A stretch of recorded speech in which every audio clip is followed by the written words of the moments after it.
नमस्कार साथियों, बहुत ही स्वागत है आपका कुमार स्टूडियो 688 की वीडियोस में। साथियों, हम 2023 एमपीपीएससी एग्ज़ाम जो हुआ था, उसके क्वेश्चन देख रहे हैं। प्री एग्ज़ाम पेपर फर्स्ट है हमारे पास, सेट सी है। इसी से कट ऑफ बनता है, तो इसके हम देख रहे हैं कि क्या क्वेश्चन थे और उनके क्या-क्या जवाब दिए गए। जो अभ्यर्थी पहली बार एग्ज़ाम देंगे, वो इसको पढ़ लें कि ओएमआर शीट कैसे भरी जाती है, कितने क्वेश्चन आते हैं, तो इसको पढ़ सकते हैं वो निर्देश। चलिए आगे बढ़ते हैं, सीधे क्वेश्चन में आते हैं, क्योंकि हमको क्वेश्चन देखना है।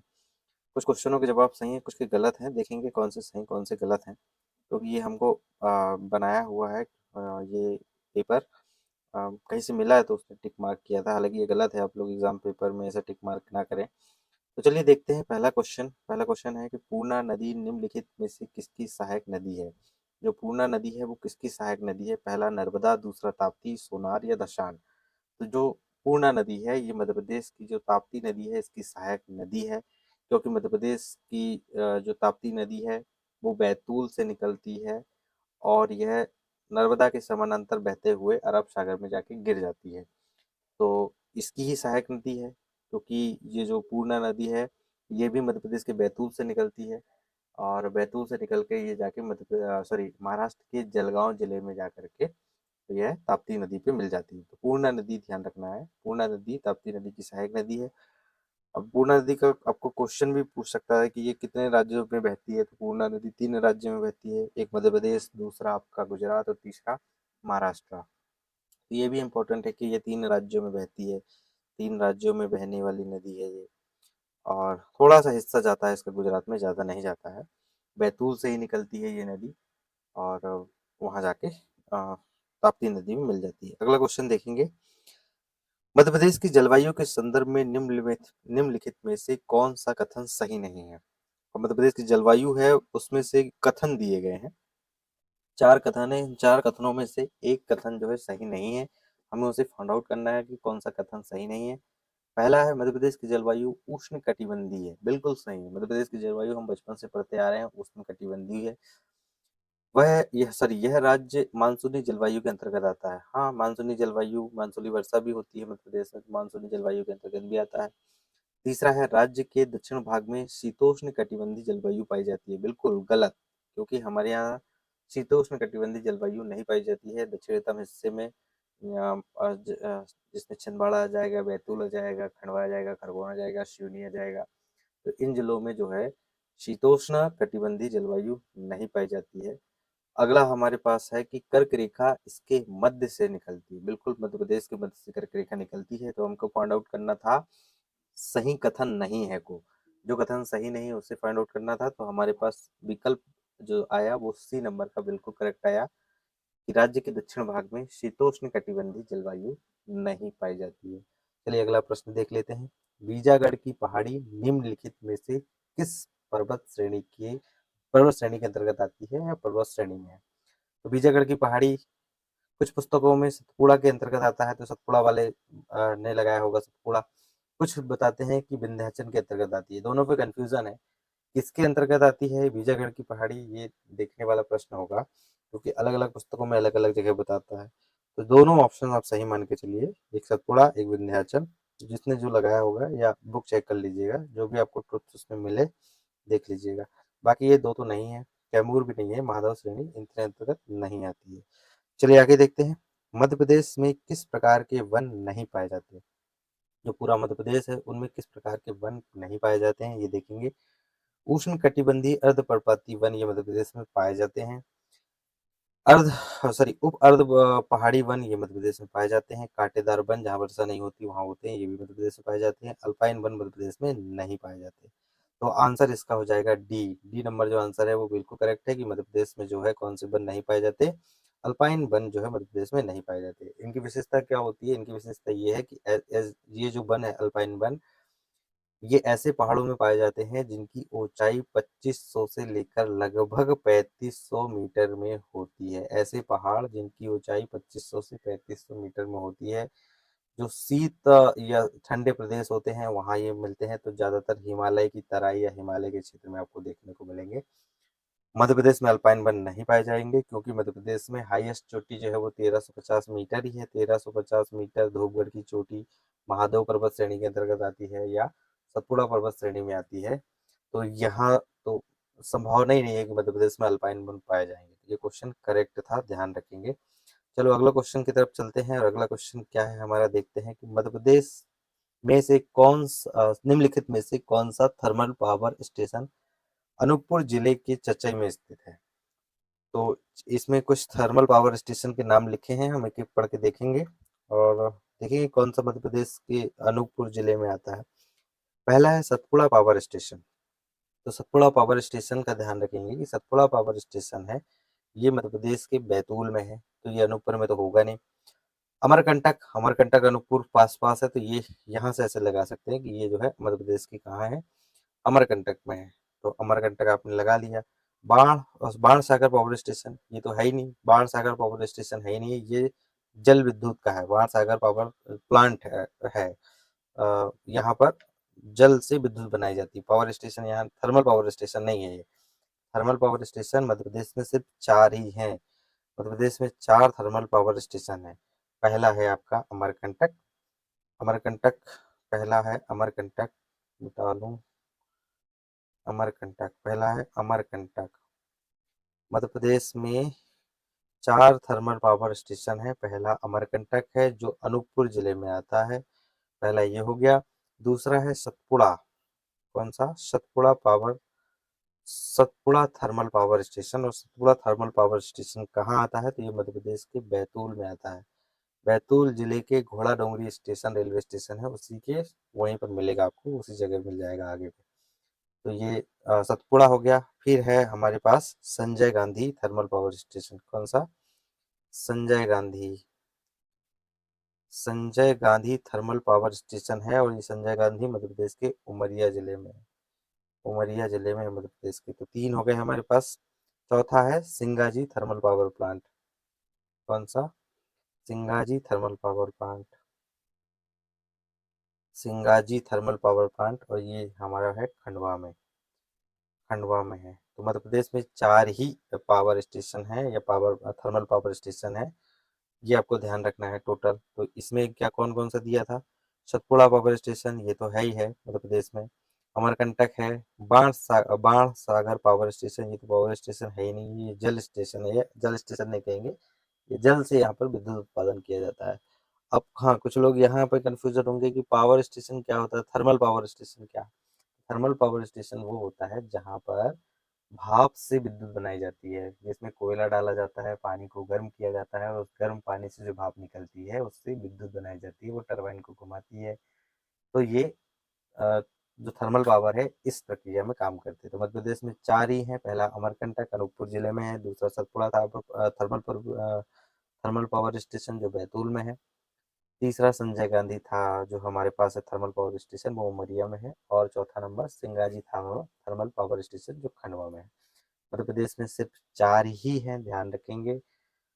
भारत में टोटल है 22 थर्मल पावर स्टेशन पूरे भारत में काम कर रहे हैं। चलो अगला क्वेश्चन देख लेते हैं। अगला क्वेश्चन है 2020-21 में मध्य प्रदेश में कपास उत्पादन में निम्नलिखित में से कौन सा जिला प्रथम स्थान पर रहा।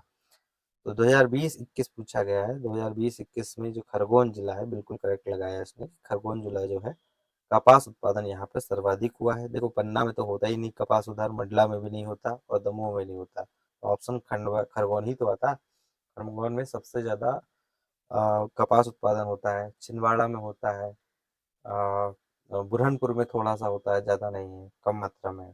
तो मध्य प्रदेश के जो दक्षिणतम जिले हैं, सिवनी में नहीं होता है, मंडला में नहीं होता, बालाघाट में नहीं होता, जबलपुर में नहीं होता, तो कपास का उत्पादन बचा कहाँ, खंडवा खरगोन, यही तो बचा। अनूपपुर जिला, उधर सॉरी अनूपपुर में नहीं होता, उधर उधर पूर्वोत्तर जिले में नहीं होता। तो चलिए अगला क्वेश्चन देखते हैं कि क्या है। अगला क्वेश्चन है बुनियादी बुनियादी सड़क सांख्यिकी वर्ष 2018-19 के अनुसार, 18 और 19 के अनुसार मध्य प्रदेश सड़क मार्गों के संबंध में निम्न में से कौन सा कथन सही नहीं है। अब एक कथन पे विचार होगा कि वो कौन सा कथन है जो सही नहीं है। पहला कथन हमारे पास है, आपको दिख रहा होगा सबको। पहला कथन है कि मध्य प्रदेश में राष्ट्रीय राजमार्ग की लंबाई 8,000 किलोमीटर से अधिक है। हाँ, मध्य प्रदेश में जो राजमार्ग है उनकी लंबाई 8,000 किलोमीटर से अधिक हो गए हैं। राज्य मार्ग की लंबाई 11,000 किलोमीटर से अधिक है, ये भी हो चुके हैं। जिला सड़क की लंबाई 50,000 किलोमीटर से अधिक है। सड़क घनत्व में यह राज्य देश में प्रथम स्थान पर आता है, बिल्कुल गलत है, क्योंकि सड़क घनत्व में मध्य प्रदेश प्रथम स्थान में नहीं आता है। मध्य प्रदेश आता है तृतीय स्थान में, और प्रथम जो आता है वो आपका ध्यान रखना है, महाराष्ट्र आता है। महाराष्ट्र प्रथम जिला है सड़क घनत्व में। घनत्व किसे कहेंगे भाई? किसी एक पर्टिकुलर एरिया में 100 वर्ग किलोमीटर में जितनी सड़कों का घनत्व है, जितनी ज्यादा सड़कें होंगी वही तो होगा ना। तो मध्य प्रदेश में जो औसतन देखेंगे वो सड़क घनत्व का प्रतिशत कम है, तो मध्य प्रदेश तो आएगा ही नहीं प्रथम स्थान में, तो कहीं से कहीं तक नहीं आएगा। सड़कें उधड़ी पड़ी है तो कहाँ से आ जाएगा भैया। चलो अगला क्वेश्चन है हमारे पास। वर्ष 2000 8वां क्वेश्चन हम पढ़ रहे हैं। वर्ष 2021-22 में भारत में तांबा उत्पादन में मध्य प्रदेश किस स्थान पर था? तो तांबा उत्पादन मध्य प्रदेश में होता है, बालाघाट में तांबा का उत्पादन होता है, मध्य प्रदेश में सर्वाधिक मात्रा में होता है। तो प्रथम स्थान बिल्कुल करेक्ट है कि मध्य प्रदेश जो है तांबा के उत्पादन में प्रथम स्थान रखता है पूरे भारत में, उत्पादन में। लेकिन भंडारण में नहीं आएगा, क्योंकि मैंने पुराने वीडियो में भी पढ़ाया था, जब मैं खनिज पढ़ा रहा था मध्य प्रदेश के, तो भंडारण में मध्य प्रदेश नहीं आता है। भंडारण की बात होगी तो भंडारण सबसे ज्यादा जो तांबा का होता है वो उड़ीसा में होता है। उड़ीसा राज्य में सबसे ज्यादा भंडारण किया जाता है, तो ये भंडारण में आता है। उत्पादन में तो मध्य प्रदेश है ही प्रथम, कोई डाउट नहीं है। अगला क्वेश्चन है, निम्नलिखित में से मध्य प्रदेश की कौन सी नदी 3 राज्यों में प्रवाहित होती है?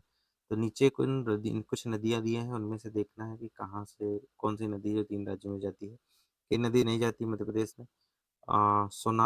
सोनार नदी में नहीं जाती, माही नदी जाती है 3 राज्यों में, और बेतवा नदी भी नहीं जाती है। तो ये सब ऑप्शन गलत है, माही नदी जाती है, क्योंकि माही नदी जो है मध्य प्रदेश के धार जिले से निकलती है। धार जिले से निकलने के बाद ये कहाँ चली जाती है? तो ये आपका धार से निकलेगी, फिर दक्षिण की ओर मुड़ जाती है, और सीधे जा करके गुजरात में चली जाती है, फिर सॉरी राजस्थान में जाती है, और राजस्थान के बाद गुजरात में जाती है। तो ये मध्य प्रदेश में धार से निकलती है, राजस्थान में जाती है, इसके बाद गुजरात में जाती है। तो 3 राज्यों में बहने वाली नदी कौन सी है? माही नदी आपको लगाना था, माही नदी 3 राज्यों में बहती है। चलो अगला देखते हैं, अगला कौन सा हमारे पास क्वेश्चन है जो आपके लिए इम्पोर्टेंट है।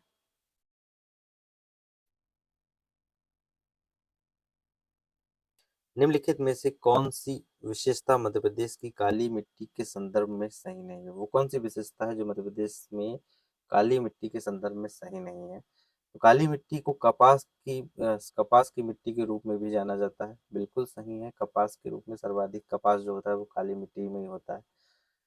इसमें नमी धारण करने की क्षमता अधिक होती है, काली मिट्टी में नमी धारण करने की क्षमता अधिक होती है, बिल्कुल सही है। काली मिट्टी में रेत की मात्रा अधिक होती है, ये गलत है, क्योंकि मतलब काली मिट्टी में रेत नहीं होती है। इसकी संरचना गांठदार लेकिन कभी कभी भुरभुरी होती है, नहीं बिल्कुल नहीं होती। तो ये आपका सी नंबर सही है कि कौन सा कथन है जो सही नहीं है काली मिट्टी के संदर्भ में। तो काली मिट्टी में जो रेत की मात्रा होती है वो बिल्कुल नहीं होती है। लाल पीली मिट्टी में रेत की मात्रा होती है, काली मिट्टी में नहीं होती है। चलो आगे बढ़ते हैं, और क्या है हमारे पास क्वेश्चन। अगला क्वेश्चन है कि राष्ट्रपति के चुनाव के लिए निर्वाचन मंडल में कौन से सदस्य शामिल होते हैं? तो राष्ट्रपति के चुनाव में कौन लोग सम्मिलित होंगे? तो लोकसभा, राज्यसभा, इसमें ध्यान रखना है कि लोकसभा के जो सभी सदस्य हैं, जो डायरेक्ट जनता के द्वारा चुनकर जाते हैं, राष्ट्रपति के द्वारा मनोनीत ना हो, उनको छोड़ करके, और राज्य की विधानसभा के सदस्य और राज्यसभा के सदस्य ये वोटिंग करते हैं, जो मनोनीत होते हैं उनको छोड़ करके। तो इसमें देखिए संसद के दोनों सदन, ये सही था। संसद के दोनों सदनों और राज्य विधानसभाओं के सदस्य, ये भी सही था, लेकिन इनमें मनोनीत वाले भी सम्मिलित हो गए। अब इसमें संसद के दोनों सदनों के निर्वाचित सदस्य और राज्य विधानसभा में निर्वाचित सदस्य, एक शब्द जोड़ा गया निर्वाचित, यानी जो डायरेक्ट जनता के द्वारा चुने जा रहे हैं, या वो जो जनता के द्वारा चुने गए प्रतिनिधियों से चुने जाते हैं। जैसे विधायक लोग वोट डालकर राज्यसभा के सांसद पहुंचा देते हैं, वैसे लोगों को मिला करके, या जो वोटिंग से आते हैं उन लोगों को, राज्यपाल के द्वारा मनोनीत या फिर राष्ट्रपति के द्वारा मनोनीत सदस्यों को इसमें वोट डालने का अधिकार नहीं होता राष्ट्रपति के चुनाव में। चलिए अगला देखते हैं।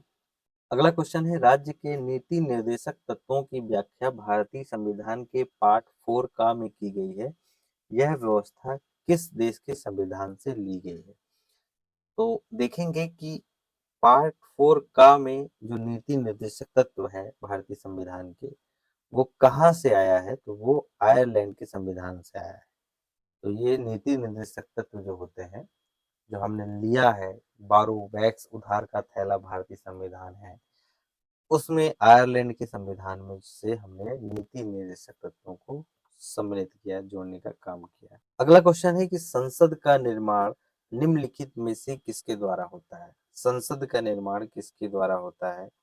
संसद में कौन कौन लोग उत्तरदायित्व होते हैं या कौन कौन लोगों की जवाबदारी होती है संसद में कौन कौन लोग सर्वप्रमुख ही माने जाते हैं? तो इसका जवाब देना था। तो राज्यसभा, लोकसभा इसमें ऑप्शन है। दूसरा ऑप्शन है लोकसभा और राष्ट्रपति। तीसरा ऑप्शन है लोकसभा, राज्यसभा, राष्ट्रपति। चौथा ऑप्शन है प्रधानमंत्री, लोकसभा और राज्यसभा। तो जो प्रधानमंत्री है भाई साहब, वो तो जो दल है, मेजोरिटी दल है, उसका प्रमुख नेता होता है। ये तो होगा ही होगा, यानी ये लोकसभा के अंतर्गत आ जाता है। लोकसभा, राज्यसभा और राष्ट्रपति, ये ऑप्शन बिल्कुल सही था। सी नंबर कि संसद का निर्माण किससे मिलकर हुआ है? लोकसभा, राज्यसभा और राष्ट्रपति से मिलकर हुआ है। ये क्वेश्चन बिल्कुल सही था। अगला क्वेश्चन देखते हैं। नाबार्ड की स्थापना कब की गई थी? नाबार्ड जो है एक संस्था है, उस संस्था की स्थापना कब की गई थी? तो 22 जुलाई 1982 को की गई थी। जल्दी जल्दी देखना है, 20 क्वेश्चन ही देखेंगे, फिर हम कल पढ़ेंगे। भारतीय लघु उद्योग विकास बैंक की स्थापना कब की गई? तो ये इसकी स्थापना ध्यान रखेंगे, ये ऑप्शन सही है, अप्रैल 1999 में की गई, 1990 में की गई। अगला है 1980 में भारत में कितने बैंकों का राष्ट्रीयकरण किया गया था? 1980 में भारत में कितने बैंकों का राष्ट्रीय किया गया था? तो 14 बैंक का राष्ट्रीयकरण किया गया था। उस समय भारत की प्रधानमंत्री कौन थी? Indira Gandhi, iron lady of India. तो ये आपको याद रखना था, 14 बैंकों का राष्ट्रीयकरण हुआ था। फिर शिक्षा का अधिकार किस संविधान संशोधन द्वारा मौलिक अधिकार में शामिल किया गया? शिक्षा का जो अधिकार अधिनियम है, वो किसमें मौलिक अधिकार बना दिया गया? शिक्षा का अधिकार, मौलिक अधिकार किस संविधान संशोधन किया गया? ये सही है, 86वीं जो 86 जो थी, 86वीं संविधान संशोधन, उसके अंतर्गत शिक्षा का अधिकार जो है वो मौलिक अधिकार बना दिया गया। जैसे हर बच्चे को सांस लेने का अधिकार है, वैसे ही हर बच्चा जो है वो पढ़ सकता है, वो मौलिक अधिकार है उसका। अगला है कि अनुच्छेद 51 का मौलिक कर्तव्यों की व्याख्या करता है। फिलहाल कितने मौलिक कर्तव्यों का उल्लेख है? तो संविधान में कितने मौलिक कर्तव्यों का उल्लेख है? टोटल ये पूछा गया है, तो 11 मौलिक कर्तव्य पूछा गया है। इसमें भूमि से संबंधित हटा दिया गया है, पहले 12 थे, अब 11 हो गए हैं। तो अनुच्छेद 51 का में मौलिक कर्तव्यों की व्याख्या आपको यहाँ ध्यान रखेंगे। अगला क्वेश्चन है, किस संविधान संशोधन के द्वारा प्रस्तावना में समाजवादी शब्द जोड़ा गया?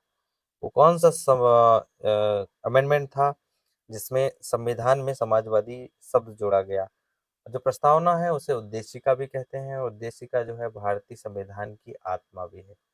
और ये कहना गलत नहीं होगा कि अगर कोई ऐसी नियम है या कोई ऐसी चीज है जो संविधान में छूट गई है बनाने से, और उसका फैसला करना होता है, चाहे वो सुप्रीम कोर्ट हो या भारत की संसद हो, उन्हें अगर कोई फैसला लेना है तो वो उद्देशिका को पढ़ते हैं या उद्देशिका में निहित शब्दों का प्रयोग करते हैं, फिर उसके अनुसार वो अपना अर्थ निकालते हैं। तो इसमें पूछा गया है कि जो समाजवादी शब्द है वो कब जोड़ा गया? तो इसमें 42वां संविधान संशोधन जो हुआ था, वो सबसे बड़ा संविधान संशोधन था। 42वां संविधान संशोधन, उसमें ये शब्द जोड़ा गया था हमारी प्रस्तावना में। और प्रस्तावना में क्या लिखा है आप सबको तो याद होना ही चाहिए। हम भारत के लोग भारत को एक संपूर्ण प्रभुत्व संपन्न समाजवादी धर्मनिरपेक्ष लोकतंत्रात्मक गणराज्य बनाने के लिए तथा उसके समस्त नागरिकों को सामाजिक, आर्थिक, राजनीतिक न्याय, विचार, अभिव्यक्ति, विश्वास, धर्म और उपासना की स्वतंत्रता, प्रतिष्ठा और अवसर की समानता प्राप्त करने के लिए तथा उन सब में व्यक्ति की गरिमा और राष्ट्र की एकता अखंडता सुनिश्चित करने वाली बंधुता बढ़ाने के लिए दृढ़ संकल्प होकर अपनी संविधान में आज तारीख 26 नवंबर 1949 को एतद द्वारा इस संविधान को अंगीकृत अधिनियमित और आत्मसमर्पित करते हैं। तो इसमें ये इतनी जो मैंने पढ़ा भारतीय संविधान की प्रस्तावना, यही है उद्देशिका और ये भारतीय संविधान में जोड़ा गया है। इसे लाया गया है ऑस्ट्रेलियाई संविधान से, और यानी लाया तो नहीं गया है, लेकिन ये ऐसा माना जाता है कि ऑस्ट्रेलिया के संविधान में भी इस तरह की चीजें लिखी हैं। उस समय के जो भारत के प्रधानमंत्री थे, भारत के प्रथम प्रधानमंत्री पंडित जवाहरलाल नेहरू, उनके द्वारा ये प्रस्तावित हुई थी या उनने देने का काम किया था। ये भारत संविधान की आत्मा भी है, ये ध्यान रखेंगे। चलो अगला क्वेश्चन देखते हैं। भारतीय संविधान का निर्माण किस योजना के तहत किया गया था? भारत आजाद हो गया था, इसके बाद में आजाद तो नहीं हुआ था, आजाद होने से पहले भारत में कैबिनेट मिशन योजना आई थी। कैबिनेट मिशन योजना ने भारतीय संविधान को बनाने की नींव रखी थी, या इन्होंने भारतीय संविधान को डिजाइन करना है ऐसा इन्होंने बोला था। तो इसी योजना के तहत, कैबिनेट मिशन योजना के तहत भारत के संविधान का निर्माण हुआ था। ये मैंने इतिहास के चैप्टर में पढ़ाया था, नहीं पढ़ा तो देख लीजिए। तो आज के लिए 20 क्वेश्चन कंप्लीट हैं, कल हम 20 देखेंगे। 20 क्वेश्चन की तरह देखते चलेंगे कि क्या इंपॉर्टेंट होंगे। So thanks for watching. Channel में पहली बार हो तो सब्सक्राइब करें, साथ ही साथ बेल आइकन को दबाएं। So thank you.